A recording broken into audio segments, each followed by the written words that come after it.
Okay, so our information kind of focuses on how Podcar's transit ride sharing services and systems and how they affect our existing city streets, buildings, and patterns of mobility. And it kind of touches on traffic circulation, parking behavior, and management and kind of residential preference patterns. So this is kind of a graphic of where automated transit is kind of going. So from no automation to partial automation, high automation, and eventually full automation. This information came from a study conducted in Boston, Massachusetts, and it focuses on how they expect that Bostonians are opting for mobility on demand services to swell from 7% of trips today to 30% by 2030. And most of this forecast would be 87% would be in autonomous cars, taxis, or minibuses. And with this increase of on-demand mobility, kind of bring the decrease of mass transit. So mass transit use will decrease from 47% of trips today to 33% of trips by 2030. This is a continuation of that same study. So when they dig into analysis by neighborhood, we see that travel times would increase in downtown Boston because this would look more towards the use of these automated vehicles and less towards mass transit, so they'd put a little bit more vehicles on the road. However, on the outskirts of the city, the travel times would improve by 12% using automated vehicles. This is, again, the same Boston study. So another important finding from the simulation was that the number of parking spaces needed in the future will decrease by 48%. And this could open up a lot of opportunities for the city's on-street parking and different parking structures. This is kind of a snippet of our project that we submitted. So using our transit line, and our project was in Ithaca, New York. So this is kind of how we connected different areas within the city, and highlighted in red is kind of our redevelopment site that we also did as well. And the system we focused on was a FuTran system due to our very changing mountainous terrain. So this is a zoomed-in site plan of our actual site in Ithaca, and the diagram is showing how we integrated the Podcar system into our site. So you can see that it goes through the middle of our site, and to the north of our site is the downtown area of Ithaca, and then the south is Ithaca College. And you can see with this Podcar system, you can have like separate spurts, bringing like people to maybe a residential portion of a different neighborhood, or just showing that there's different stops throughout the route. Then this is just an image showing how the Podcar stations could be integrated into like a plaza space. So that's one that we designed, which we'll touch more on tomorrow. And it's just showing that this system can be incorporated above and also within the actual community between buildings. And then also electric vehicles are starting to become the norm, or potentially will become the norm in the next however many years, which we have kind of touched on today. And then, so like we said, that the electrical vehicles it's newer in today's generation, but if you give it about 30 or 40 years, I think that it's something that will be able to be used throughout society. And then looking at the Department of Housing and Urban Development's guidebook for creating connected communities, they say that the typical and average household spends about 25% of their income on transportation.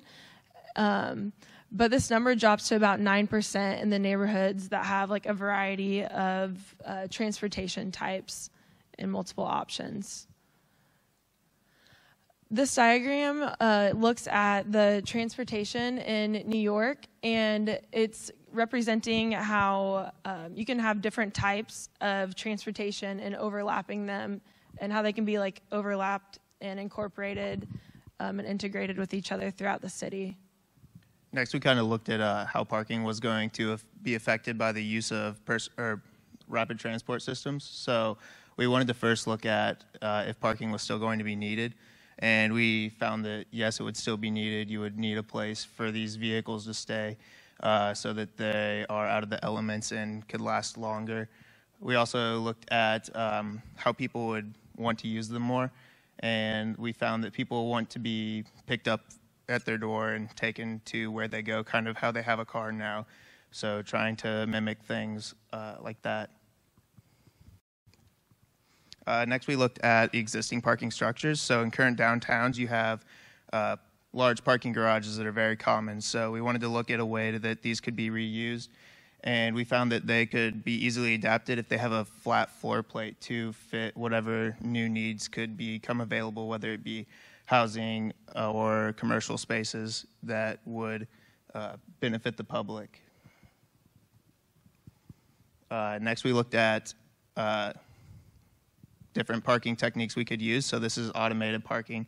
So rather than having these large parking garages that take up a lot of space in the urban fabric, we looked at an automated parking system that could self-park cars and take up less space. And then we also wanted to look at, too, how once cars are phased out of society, how these could be reused. And we found kind of the same thing, showing that they could be reused for whether they be commercial or, again, residential uses for the community. And then next is looking at kind of the driverless car. And we kind of touched on this a little already, but the driverless car would help to reduce traffic on the outskirts of towns. But while the number of cars might go up, the congestion would be moderated more because you don't have to take into account things like stopping red lights and things like that. All right, and then next we wanted to look at some of the problems that might be posed by this personal rapid transport system. So one of the things we found, especially with vehicles that run on the ground, whether they be driverless cars or a pod system, was that people could walk out in front of them and slow the flow of traffic and slow the overall speed that people get to places. Another aspect that we looked at was people's personal health. So if you don't have to walk as much, then the amount of physical exercise you're going to be getting as a person might be going down because you have these options to not walk as far and to get less activity during the day. And then we also looked at some of the environmental goals. So what we wanted to look at instead of the actual environmental goals, so like electric and sun and stuff like that, we wanted to look at how it affects the built environment.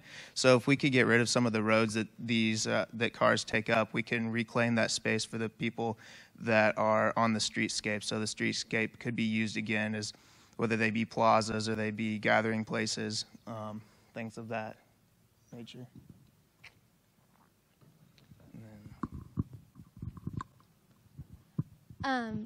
So the Transportation Research Board that we kind of looked into, they addressed some social goals. So the cost of mobility through more time-efficient shared rides and establishing subsidized automated food deliveries. Safety is also a social concern, which would require regulations, rules, and different monitoring programs within these systems. In order for these systems to be real efficient, access for all would have to be an incentive for the town. So they had a few scenarios. So scenario 7 was economic goals could be achieved. So through dynamic system demand management, real-time dynamic road pricing could be implemented on all roads with credits for those who share rides. And lane directions could also change dramatically with this as well. You can have reduced size of platoons and smaller vehicles. So scenario 8 was some revolutionaries that could come from automated transit.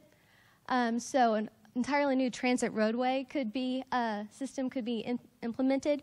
So solar-powered, collected rainwater, include multiple speed paths for different purposes, as well as incorporate new systems for bikes as well. This is a continuation of revolutionaries. So these ATN systems would only be efficient with ultralight electric vehicle cabins, and they would need to be typically segregated from traffic for safety reasons. And in order for them to be real used, they have to be reliable on demand. So next we are looking at the ownership versus the shared scenarios of transportation devices. And some of the negative aspects that we found of ownership scenarios were that you would have higher levels of auto travel and congestion, and you'd also have less commercial parking alongside the street.